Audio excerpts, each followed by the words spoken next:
નમસ્કાર મિત્રો. મનસુખ વસાવા જે ભરૂચના સાંસદ છે અને ચેતર વસાવા જે દેડિયાપાડાના ધારાસભ્ય છે, બંનેની વચ્ચે જવાબ આપવાનો પણ ચાલુ જ રહે છે ને જવાબ માંગવાનો પણ ક્યાંક ચાલુ જ રહેતો હોય છે. આમાં ચેતર વસાવાએ જે પાણીની પોસ્ટ કરી હતી અને એમાં જ ભારતીય જનતા પાર્ટીના 30 વર્ષના કામો એમણે ગણાવી દીધા હતા, પરંતુ તે બાદ અનેક એવી સોશિયલ મીડિયામાં પોસ્ટ કરવામાં આવી છે જેમાં નર્મદા જિલ્લાના વિકાસને લઈને વાતો થાય છે. અત્યાર સુધી ભારતીય જનતા પાર્ટીનું શાસન હતું અને હવે નર્મદા જિલ્લામાં આમ આદમી પાર્ટીનું શાસન છે, એની સત્તા છે. એટલે સમગ્ર બાબતે ચેતર વસાવાનું અનેકવાર આપણે પોસ્ટ સોશિયલ મીડિયા પર જોઈએ છીએ અને એને લઈને જ હવે મનસુખ દાદાએ ચેતર વસાવાને વળતો પ્રહાર કરી દીધો છે. વિગતે વાત કરું તો એક સભા હતી અને એ સભામાં જ મનસુખ વસાવા ખુલ્લી બોલ્યા છે. ચેતર વસાવાનું નામ લઈ પ્રહાર કર્યા છે અને કહ્યું છે, તમારે જેટલી પોસ્ટ કરવી હોય, જ્યાં કરવી હોય ત્યાં કરો. અમે તલવારની ધારે કામ કર્યું છે, કામ ગણાવતા તો અમને પણ આવડે છે ને કામો અમારા બતાઈ પણ છે. સર્વપ્રથમ તમે મનસુખ વસાવા દ્વારા જે નિવેદન આપવામાં આવ્યું છે એને સાંભળો. નર્મદા જિલ્લા આદર્શ ગ્રામ વિકાસ ને સમિતિની મેં રચના કરી છે. સરકાર તો સરકાર રીતના કામ કરે જ છે.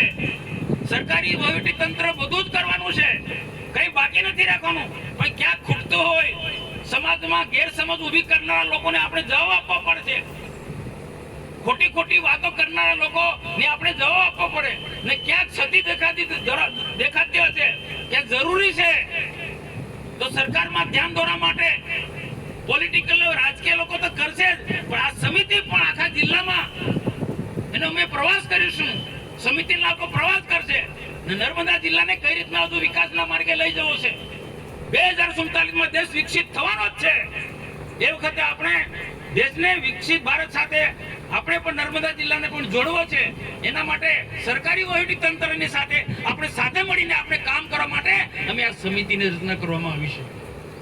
રાતોરાત નથી, કોઈ રાજકારણમાં અમે પાછા પડી ગયા છે એટલે કોઈ તાલુકા પંચાયત જિલ્લા પંચાયતમાં હારી ગયા એટલે આ સમિતિ બને એવું નથી ભાઈ.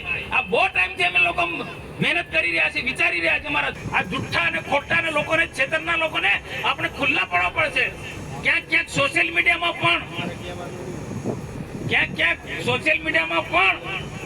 ઘણું બધું એટલું બધું લખાણ લખવામાં આવે છે, આનો જવાબ આપવો પડશે. કેટલાક લોકોએ સોશિયલ મીડિયામાં મૂર્ખ લોકોએ લખવાનું ચાલુ કર્યું.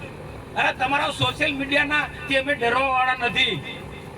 તમારા સોશિયલ મીડિયામાં અમારા વિશે લખો, ખોટી વાત, એનાથી ડરવા વાળા લોકો નથી.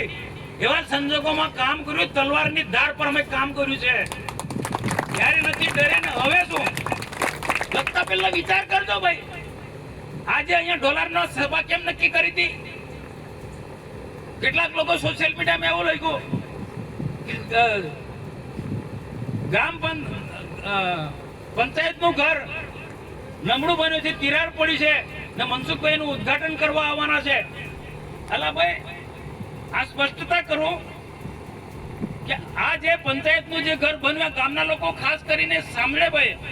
આ હિતેશભાઈ આ કાર્યક્રમ કરે છે, અત્યાર સુધી નહોતા લખતા.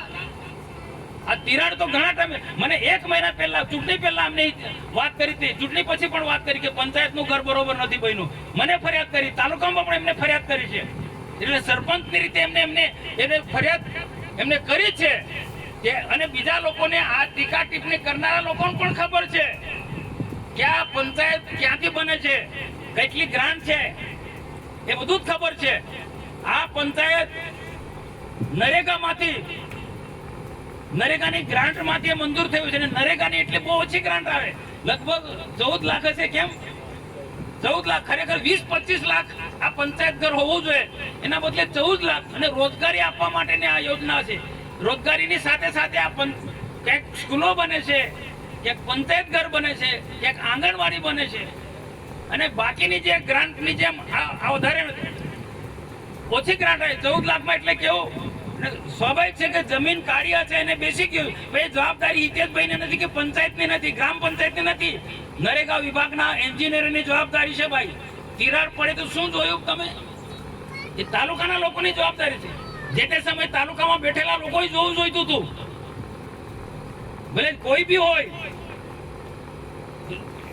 જોવું તો જોઈએ ને. અહીંયા આજે આ પ્રશ્ન ઘણા વખતથી બધાને ખબર હતી, પણ મારી સભા ગોઠવાયા પછી ગઈકાલથી સોશિયલ મીડિયામાં કે કેમ કરીને હિતેશભાઈનું અને અમારું કઈ રીતના અમને ખોટા પાડવા માટે કે મનસુખભાઈ આનું ઉદ્ઘાટન કરવા માંગે. અલા તો મને તો ખબર બી નથી. એટલું ખબર હતી કે પંચાયત ઘર બરોબર નહોતું બન્યું, પણ પંચાયત ઘર તો સરકારની બીજી પણ ગ્રાન્ટમાંથી અમે બનાવીશું.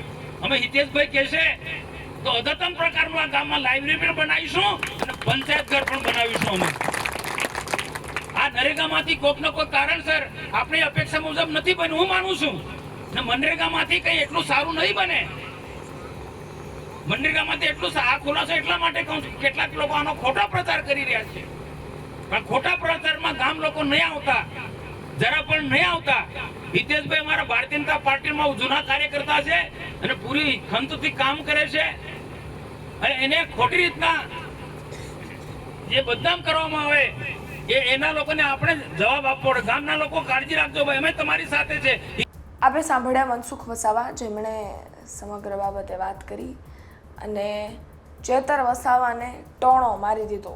સોશિયલ મીડિયાની પોસ્ટને લઈને પણ ટોણો મારી દીધો, એમના કામોને લઈને પણ મારી દીધું ને એવું પણ કહ્યું કે આ જે પણ વસ્તુઓ થાય છે, જે પણ વસ્તુઓ છે એ કદાચ કામને લગતી જ હોય અને અમારા કામ તો દેખાય છે, અમે કર્યા છે, તમે કરી બતાવજો. આ સવાલ તો એવો જ થતો હોય એવું લાગી રહ્યું છે. તમારું શું માનવું છે એ કોમેન્ટ ચોક્કસથી કરજો. બાકી હા, મનસુખ વસાવાનું નિવેદન છે જેમાં એમણે કહ્યું છે તલવારની ધાર પર કામ કર્યું છે, તો એ વિસ્તારમાં શું કામ ભારતીય જનતા પાર્ટી દ્વારા કરવામાં આવ્યા છે, વિસ્તારના લોકો આ વિડીયો જોઈ રહ્યા હોય તો કોમેન્ટ કરજો. બાકી એમણે એવું પણ કહી દીધું છે કે જિલ્લા પંચાયત હારવાથી કંઈ આ સમિતિઓ નથી બનતી. સમિતિનું પણ કામકાજ ચાલુ કરવામાં આવ્યું છે, સમિતિ બનાવવામાં આવી છે જે એ જિલ્લાના હરેક વિસ્તારમાં ફરશે ને ત્યાંના પ્રોબ્લેમ્સ, ત્યાંની મુશ્કેલીઓ જાણશે. હવે આ સમિતિ અંગે પણ આપનું શું માનવું છે કોમેન્ટ કરી દેજો. બાકી માહિતી પસંદ આવી હોય તો લાઈક શેર કરજો. હા, યુટ્યુબ પર જોઈ રહ્યા છો સબસ્ક્રાઈબ કરજો, ફેસબુક ઇન્સ્ટાગ્રામ પર જોઈ રહ્યા છો ફોલો કરજો. ધન્યવાદ.